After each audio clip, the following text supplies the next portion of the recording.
Rizky Nurawalia Syaputri dengan NIM F2019-01133 dari kelas C3 Farmasi Universitas Mandala Waluya Kendari. Di sini saya akan menyelesaikan tugas mata kuliah Farmakologi 2, ialah menjelaskan PowerPoint mengenai anti kanker. Silakan menyaksikan. Membahas mengenai anti kanker. Adapun sub pembahasannya, pertama, pengertian kanker, kedua, pembagian kanker, ketiga, penyebab terjadinya kanker, keempat, obat anti kanker. Sub pembahasan pertama ialah pengertian kanker. Kita harus tahu, kanker ditandai dengan kehilangan kontrol yang mengatur proliferasi dan diferensiasi sel. Kanker juga ialah pertumbuhan yang tidak terkontrol sel karena adanya kerusakan DNA atau mutasi, dan kadang-kadang karena perkembangan dari tumor. Kanker ini ialah tumor yang ganas, yang tumbuh sangat cepat serta dapat menyebar ke organ lain. Dilihat di sini, ini adalah gambar dari kanker. Sehingga dapat disimpulkan, kanker merupakan suatu golongan penyakit yang ditimbulkan oleh sel tunggal yang tumbuh abnormal dan tidak terkendali, sehingga dapat menjadi tumor ganas yang dapat menghancurkan dan merusak sel jaringan sehat. Kemudian, kanker bisa terjadi di mana saja, dari berbagai jaringan, dalam berbagai organ. Seiring dengan pertumbuhan dan perkembangbiakannya, sel kanker ini membentuk suatu massa dari jaringan ganas yang menyusup ke jaringan di dekatnya dan bisa menyebar ke seluruh tubuh. Di sini ada siklus sel. Ada 4 fase perkembangan dari sel, ialah fase G1, S, G2, dan M. Keempat fase ini adalah fase pertumbuhan tertinggi. Sedangkan G0 ini merupakan fase pertumbuhan terendah. Fase G0 ini akan menuju ke fase G1, ialah sel akan mempersiapkan proses replikasi kromosom. Proses ini terjadi kurang lebih 18-30 jam. Kemudian ke fase S, ialah sintesis DNA dimulai dan DNA bertranskripsi. Proses ini berlangsung selama 18-20 jam. Kemudian masuk ke fase G2, ialah RNA dan protein bertranslasi. Proses ini berlangsung selama kurang lebih 2-10 jam. Lalu masuk ke fase M, merupakan fase final pembelahan sel, DNA dan RNA, membelah menjadi 2 sel yang hampir mirip. Proses ini berlangsung selama kurang lebih 30-60 menit. Masuk ke sub pembahasan kedua ialah pembagian kanker. Di sini ada beberapa pembagian kanker. Pertama ialah kanker serviks atau kanker leher rahim. Adalah kanker yang tumbuh pada sel-sel di leher rahim. Kanker ini umumnya berkembang perlahan dan baru menunjukkan gejala ketika sudah memasuki stadium lanjut. Kanker leher rahim ini terjadi ketika sel-sel yang sehat mengalami perubahan atau mutasi. Mutasi ini menyebabkan sel-sel tersebut tumbuh tidak normal dan tidak terkendali sehingga membentuk sel kanker. Dapat dilihat di sini gambaran dari sel kanker serviks atau leher rahim. Di sini ada stadium 1, 2, 3, dan 4. Kemudian ada kanker payudara. Kanker payudara adalah kanker yang terbentuk di jaringan payudara. Kanker payudara ini terjadi ketika sel-sel pada jaringan yang ada di payudara tumbuh tidak terkendali dan mengambil alih jaringan payudara yang sehat dan sekitarnya. Kanker payudara seringkali sulit terdeteksi di tahap awal karena ukurannya sangat kecil. Benjolan baru dapat teraba jika ukurannya sudah besar. Meski demikian, tidak semua benjolan di payudara berarti kanker ya. Oleh karena itu, pemeriksaan penting dilakukan guna memastikan apakah benjolan tersebut kanker atau bukan. Dapat dilihat di sini, ini ialah stadium awal. Sedangkan ini adalah stadium 1 dari kanker payudara. Setiap tahap stadium ini bentuk dan ukurannya akan membesar seperti terlihat pada stadium 4 ini. Benjolannya besar dan memerah. ketiga ialah kanker usus besar. Kanker usus besar adalah tumor ganas di usus besar. Gejala yang paling umum dari kanker usus besar adalah buang air besar berdarah. Penyakit ini seringkali berawal dari tumor jinak yang disebut dengan polip. Karena usus besar disebabkan oleh perubahan atau mutasi gen pada jaringan usus besar, akan tetapi penyebab mutasi gen tersebut belum diketahui pasti. Meski penyebabnya belum diketahui, ada beberapa gaya hidup yang diduga dapat meningkatkan risiko seseorang terkena penyakit kanker usus besar, antara lain pola makan kurang serat, terlalu banyak mengonsumsi daging merah dan lemak, merokok, mengonsumsi minuman beralkohol, serta jarang berolahraga. Di sini dilihat ada stadium 1, 2, 3, dan 4 dari kanker usus besar. Kemudian, kelima ialah kanker paru-paru. Adalah kondisi ketika sel ganas terbentuk di paru-paru. Kanker paru-paru ini sering menimbulkan gejala tahap awal. Gejala baru muncul ketika tumor sudah cukup besar dan kanker telah menyebar ke jaringan organ lain. Gejalanya seperti batuk kronik, batuk berdahak, penurunan berat badan drastis, nyeri, dan sesak nafas. Dapat dilihat di sini, ini ialah gambaran dari kanker paru-paru. Ada stadium 1, 2, 3, dan 4. Kemudian kelima ada kanker nasofaring. Kanker ini ialah kanker yang menyerang jaringan di nasofaring. Kanker ini umumnya tumbuh di bagian kanker ganas. Di antara jenis kanker yang menyerang kepala dan leher, kanker nasofaring juga merupakan salah satu kanker yang paling sering terjadi di masyarakat. Kemudian keenam ialah kanker kulit. Kanker kulit adalah jenis kanker yang tumbuh di jaringan kulit. Kondisi ini ditandai dengan perubahan pada kulit seperti munculnya benjolan, bercak, atau tahi lalat dengan bentuk dan ukuran yang tidak normal. Kanker kulit diduga kuat disebabkan oleh paparan sinar ultraviolet dari matahari. Sinar UV ini dapat menyebabkan rusaknya sel pada kulit sehingga menimbulkan kanker kulit. Ketujuh ada kanker darah. Kanker darah atau blood cancer adalah kondisi ketika sel darah yang menjadi abnormal atau ganas. Sebagian besar kanker darah ini bermula di sumsum tulang tempat sel darah diproduksi.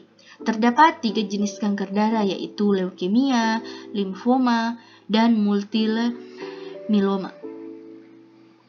Ini ialah jenis kanker terakhir adalah kanker limfoma malignum. Adalah kanker kelenjar getah bening. Kanker darah yang dapat mengakibatkan pembengkakan pada kelenjar getah bening. Kanker ini menyerang salah satu sel darah putih yang berfungsi melawan infeksi.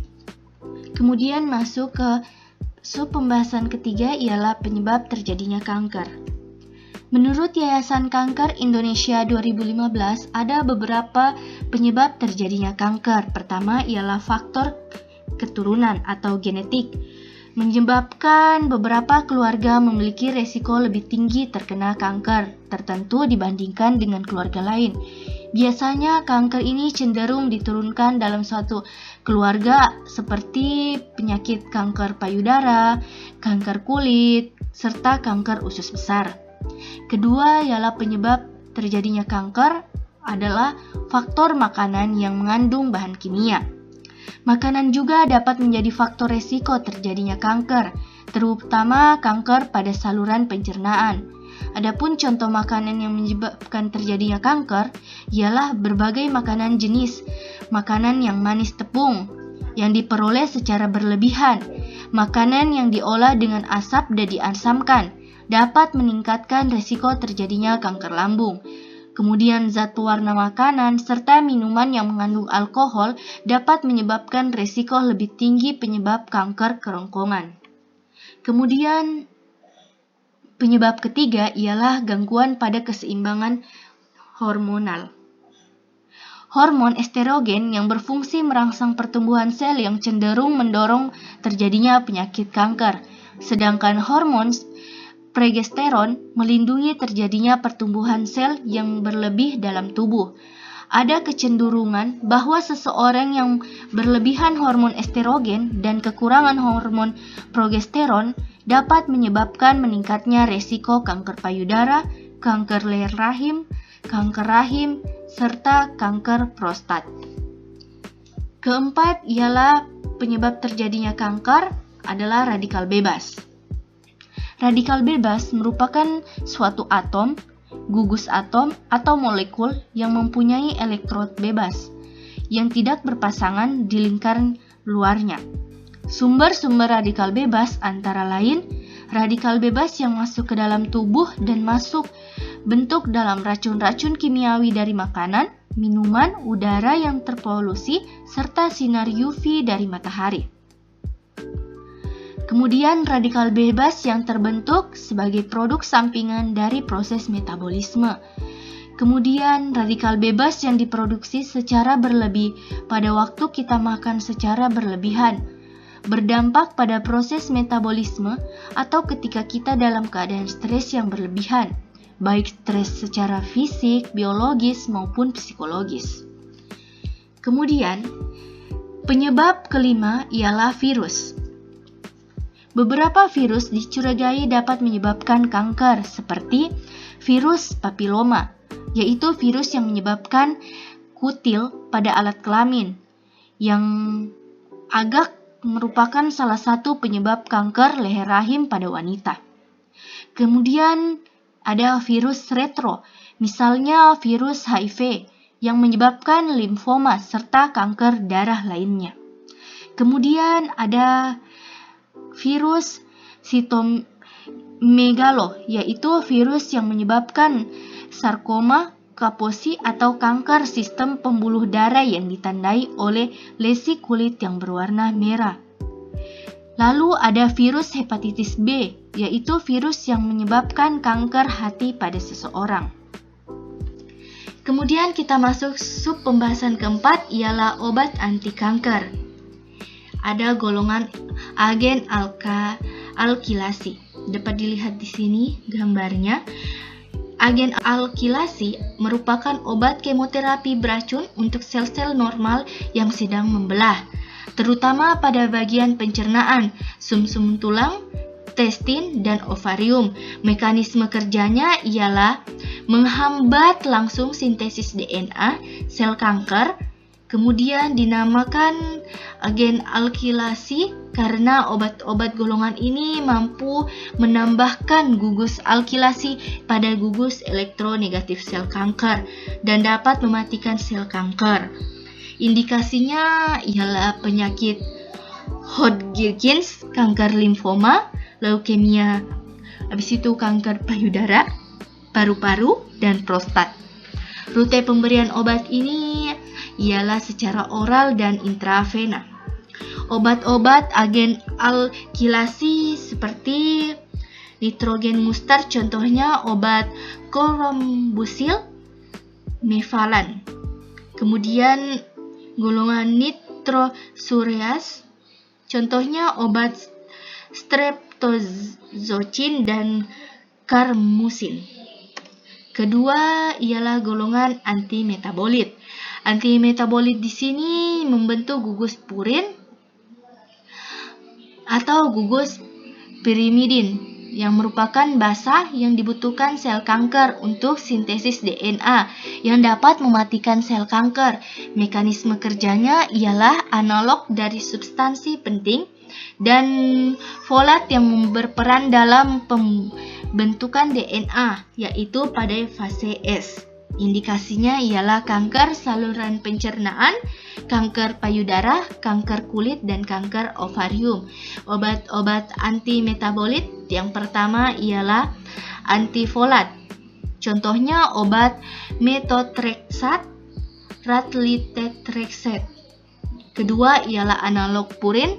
Contohnya obat fludarabin dan thioguanin. Ketiga, analog pirimidin. Contohnya obat citarabin dan fluorouracil. Dapat dilihat di sini ada golongan agen mentarget mikrotubulus. Mekanisme kerjanya ialah agen ini berikatan pada tubulus sehingga mencegah spineless mitosis bekerja. Jika spineless mitosis tidak bekerja, maka pembelahan sel tidak akan terjadi. Obat-obat yang tergolong ini ialah obat alkaloid tanaman vinca atau Taxol. Indikasinya ialah kanker paru-paru, kanker payudara, kanker testis, dan kanker Wilms. Rute pemberiannya secara intravena. Obat-obatnya yang pertama ialah alkaloid fines. Contoh obatnya ialah vincretins, vinblastine, vindensin, dan vinorelbin. Kemudian alkaloid Taxol. Contoh obatnya ialah Parlitaxel dan Decetaxel. Kemudian penggolongan senyawa logam. Dapat dilihat di sini gambarnya, merupakan obat sintetik logam, yaitu logam platinum. Mekanisme kerjanya ialah berikatan dengan rantai ganda DNA. Efeknya menyerupai alkilator. Carboplatin sebagai obat antitumor golongan plastin generasi kedua, sifat nefrotoksin dan reaksi gastrointestinalnya lebih rendah. Kemudian oxaliplatin adalah antitumor golongan plastin generasi ketiga, efektif terhadap kanker usus, resistensi obat, juga bebas nephrotoksisitas. Indikasinya ialah kanker paru, kanker kandung kemih, dan kanker ovarium. Rute pemberiannya ialah intravena. Contoh obatnya senyawa logam ini seperti carboplatin, cisplatin, dan oxaliplatin. Ini dilihat di sini gambar di samping ini. Baiklah, itulah tadi penjelasan paparan PPT mengenai anti kanker dari saya. Lebih dan kurangnya mohon dimaafkan. Wabillahi taufiq wal hidayah. Wassalamualaikum warahmatullahi wabarakatuh.